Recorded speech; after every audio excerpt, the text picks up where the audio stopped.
स्वातंत्र्य मिळाल्यानंतर एक पहिली सभा झाली आमच्या दादरला, आणि त्या सभेमध्ये सरदार वल्लभभाई पटेल होते, महात्मा गांधी होते, सगळे जवाहरलाल नेहरू होते, सगळे होते, सगळे सुपरस्टार. तेव्हा महात्मा गांधी म्हणाले कि अभी राम के साथ रहीम रहेगा. कशाला कशाला रहीम? तुम्ही भजन करा ना, आम्हाला कशाला करायला लावताय? त्या सरदार वल्लभभाई पटेलने ठणकावलं त्यांच्या भाषणामध्ये कि बापूजी तो महान है मगर हमें राज चलाना है, आम्हाला राज्य करायचं आहे. ते मोठे आहेत म्हणे, महान आहेत,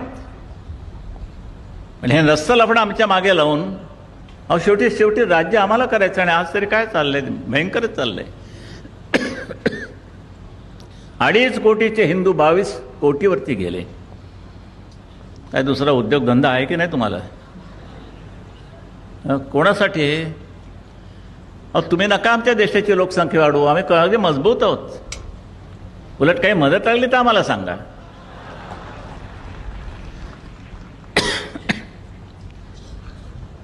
आणि हे 22 कोटीचे आज मला ब्रिटिश नंदी नाही आहेत म्हणून मला नाही वाटत आलेले असतील कुठे. त्यांनी मला आकडे सांगितले. लोकसभेमध्ये आता जवळजवळ 40% मतदानाच्या पद्धतीनं मुसलमान निवडून येत आहेत. 40%. आणि हिंदूंचं किती मतदान? आपण जेमतेम 50च्या खाली आहोत. जवळजवळ काय तुम्ही या देशाची लोकसभा त्या मुसलमानांच्या हातात देणार आहात? आज एक केस सामन्याच्या पहिल्याच पानावरती आलेली आहे. कोर्टाने दंड केला एकाला. दंड का केला? तर त्याने अपील केलं. हे अपील रस्त्यावरच्या नमाजाला विरोध करणाऱ्यालाच 10,000 रुपये दंड.